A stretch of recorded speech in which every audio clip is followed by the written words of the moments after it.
Hello friends, कैसे हो आप सब। आज की कहानी है भगवान विष्णु और नारद मुनि जी की। एक बार नारद मुनि जी ने भगवान विष्णु जी से पूछा, हे भगवान, आपका इस समय सबसे प्रिय भक्त कौन है। अब विष्णु तो भगवान है, सो झट से समझ गए अपने भक्त नारद मुनि की बात और मुस्कुराकर बोले, मेरा सबसे प्रिय भगत उस गांव का एक मामूली सा किसान है। यह सुनकर नारद मुनि थोड़ा निराश हुए और फिर से यह प्रश्न किया, हे भगवान, आपका बड़ा भक्त तो मैं हूँ, तो प्रिय क्यों नहीं। भगवान विष्णु जी ने नारद मुनि जी से कहा, इसका जवाब तो तुम ही दो। जाओ, एक दिन उसके घर रहो और फिर सारी बात मुझे बताना। नारद मुनि जी सुबह सवेरे उस किसान के घर गए। देखा अभी अभी किसान जगा है और उसने अब से पहले अपने जानवरों को चारा वगैरह दिया। फिर मुंह हाथ धोए, दैनिक कार्य से निवृत्त हुआ। जल्दी जल्दी भगवान का नाम लिया। रूखी सूखी रोटी खाकर जल्दी जल्दी अपने खेत पर चला गया। सारा दिन खेतों में काम किया और शाम को वापस घर आया। जानवरों को अपनी अपनी जगह बांधा, उन्हें चारा पानी डाला, हाथ पांव धोए, कुल्ला किया। फिर थोड़ी देर में भगवान का नाम लिया। फिर परिवार के संग बैठकर खाना खाया और कुछ बातें की और फिर सो गया।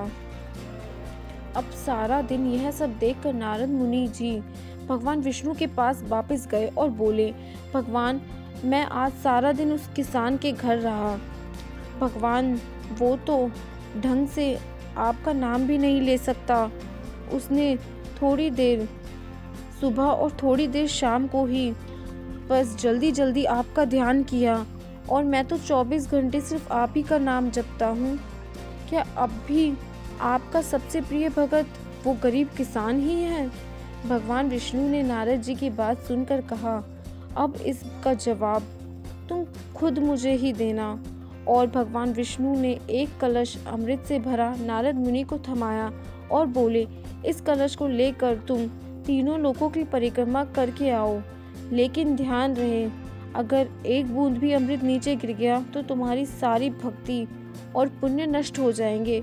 नारद मुनि तीनों लोकों की परिक्रमा करके जब भगवान विष्णु के पास वापस आए तो खुश होकर बोले, भगवान, मैंने एक भी बूंद अमृत का नीचे नहीं गिरने दिया। विष्णु भगवान ने पूछा, और इस दौरान तुमने मेरा नाम कितनी बार लिया, मेरा स्मरण कितनी बार किया। तो नारद मुनि बोले, अरे भगवान जी, मेरा तो सारा ध्यान इस अमृत पर ही था, फिर आपका ध्यान कैसे करता। भगवान विष्णु ने कहा, हे नारद, देखो, उस किसान का तो वो अपना कर्म करते हुए ही निर्मित रूप से मेरा स्मरण करता है, क्योंकि जो अपना कर्म करते हुए ही मेरा जाप करे वो ही मेरा सबसे प्रिय भगत है। तुम तो सारा दिन खाली बैठे ही मेरा जाप करते हो, और जब तुमने कर्म किया तो मेरे लिए तुम्हारे पास समय ही नहीं निकला। तो नारद मुनि सब समझ गए और भगवान के चरण पकड़कर बोले, हे भगवान, आपने मेरा अहंकार तोड़ दिया, आप धन्य हो। अगर आपको मेरी ये कहानी अच्छी लगे तो प्लीज़ मेरे चैनल को लाइक सब्सक्राइब ज़रूर करें।